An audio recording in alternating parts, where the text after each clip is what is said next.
What's good, Laker fans? Welcome back to the channel, man, and I hope you're having a fantastic day. As we all know, LeBron James has recently been playing center for the Los Angeles Lakers and absolutely been killing it as the Lakers have moved towards more of a smaller ball lineup. And out of the 19 years of LeBron James' career, this is some of the best basketball that I've probably ever seen him play, which is quite amazing in year 19. And the Lakers have really doubled down on their willingness to play these sorts of small ball lineups with LeBron James at the center position, and it's worked really well for us, especially offensively, as it allows us to really open the floor up, provide more spacing, and LeBron James can do work at the post and pretty much wherever he wants to out there on the court. And it's looking more and more likely that the Lakers are going to stick with this sort of formula, as Frank Vogel's recently came out and said that when AD comes back, he's most likely going to play all of his minutes at the center position. Although we've heard some of these things before and it hasn't really sort of come together out there on the floor, so it's going to be interesting to see what actually happens when AD comes back.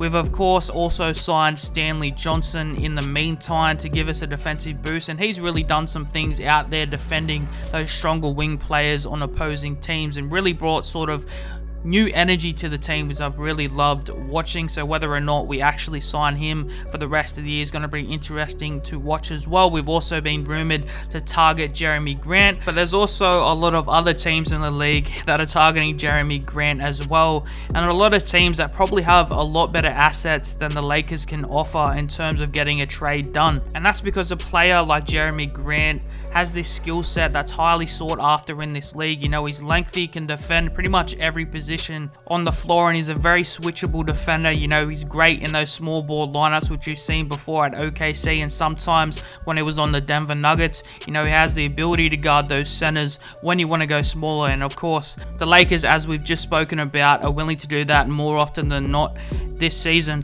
And Jerami Grant's also a player that's going to take on those defensive challenges, you know, guard the opposing team's best player night in and night out, and he's just a guy that you can throw out there and trust, especially on the defensive end. And offensively, he's a player that's really improved on those sides of things in the last couple of seasons, who can now, you know, score off the dribble quite effectively, has the ability to knock down those open three-point shots, which the Lakers just haven't had this season. That guy that they can just throw the ball to, besides Malik Monk and LeBron, of course, that can just go out there and score some buckets and put the ball in the hole essentially. So it's really a matter of, do the Lakers want to go down the Jerami Grant road, and if they do, can they even get the job done trade wise, when all we have to really offer is the contracts of THT and Kendrick Nunn, because that's all we can really do money wise. That's the only thing that's matching up with these sorts of guys that are highly sought after, as we spoke about, and we probably have to chuck in a future first round pick to get the job done as well. So are the Lakers willing to do that,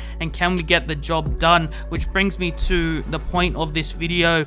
Do we have to start looking at other guys that we can bring in to help us on both sides of the floor? And a player that's been heavily rumored today is the Toronto Raptors guard Gary Trent Jr. So that's what we're going to talk about in this video. But before we get started, let me know your thoughts in the comments. Would you like to see the Lakers pick up a player like Gary Trent Jr.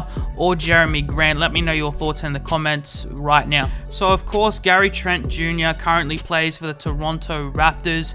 He's a shooting guard who the Raptors actually traded for last year and gave away Norman Powell to do so, which I actually thought was a pretty sideways move for the Trailblazers to make, but it just looks like the Trailblazers are making all the wrong decisions at the moment, and that's why they're pretty much, you know, goners for this year with the injuries to Damian Lillard and CJ McCollum. But that's a discussion for another day. But they gave away Gary Trent Jr. to the Toronto Raptors, who was a quality young player at the time and a quality defensive player, and that's exactly why the Los Angeles Lakers have their eyes on a player like Gary Trent Jr. He's having quite a productive year just quietly for the Toronto Raptors as well, and is really a player that's able to defend his opposing player one-on-one very effectively, and has the ability to pick up a number of steals throughout the duration of games, and that's going to be very valuable for the Lakers if we do get a player like Gary Trent Jr. Because of course, when you get steals, they lead to fast breaks, and when you have players like Russell Westbrook,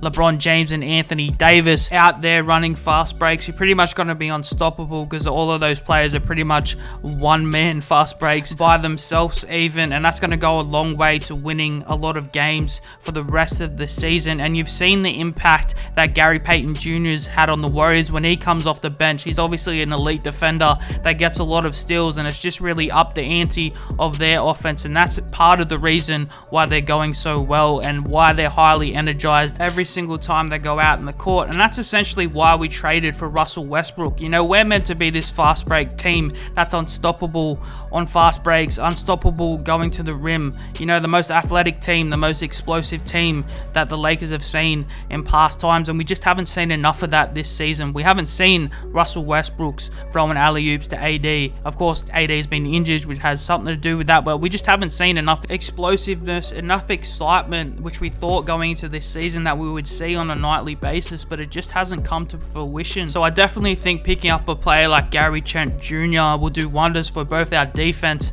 and our offense. And it's maybe just what the Lakers need, you know, a new face in the locker room, something to get excited about. And let's go ahead and look at the stats for Gary Trent Jr. throughout his career and for this season especially. And as you can see here, he averages around 16 points per game for the last 3 seasons. But this is what I'm really intrigued about. The steals per game, 1.1 last year, but 1.9 this season. Absolutely outstanding defensively. So essentially 2 steals per game, and of course that's going to do wonders for the Lakers if we do decide to get a player like Gary Trent Jr. on board. He's also an outstanding free throw shooter, averaging around 84% this season, and the Lakers aren't the best free throw shooting team, so that's definitely going to help us as well. And overall the 3-point percentage is very respectful, shoots around 38% for a career percentage, which again is going to help the 3-point shooting woes of the Los Angeles Lakers. But again, where he does his damage is definitely on the defensive end. He can guard those very good wing players, especially in the Western Conference, the Devin Bookers. You can switch him out on those sorts of players and just trust that he's going to get the job and come up with some stops and steals that's going to help the Lakers win games. And that's essentially what it's all about. And this is his current contract with the Toronto Raptors, 3 years, $51 million, which equates to an annual salary of $17.2 million. So that is a very movable contract if we are to bring Gary Trent Jr. on board and things don't work out. It's a very movable contract for a young player who's a great defender and can knock down the 3-point shot at a high rate. But this is exactly why we'd have to ship out THT and Kendrick Nunn to get this sort of deal done, just because salary wise that's the only thing that matches up. And then if we were to do this deal, we'd have to find some replacements, some extra ball handlers to fill the roles of THT and Kendrick Nunn essentially. And that's exactly why the Lakers are looking to, you know, free up some roster spots by getting rid of the contracts of Kent Bazemore and potentially DeAndre Jordan as well. But this is the type of scenario that the Lakers will be looking at if they decided to bring in a player like Gary Trent Jr. But let me know your thoughts now. Would you like to see Gary Trent Jr. on the Lakers squad for the remainder of the season? And while you're at it, give this video a like and subscribe to the channel so you don't miss out on more Laker videos just like this. But for now, it's been your boy Jay. I'll catch you guys in the next one. Peace.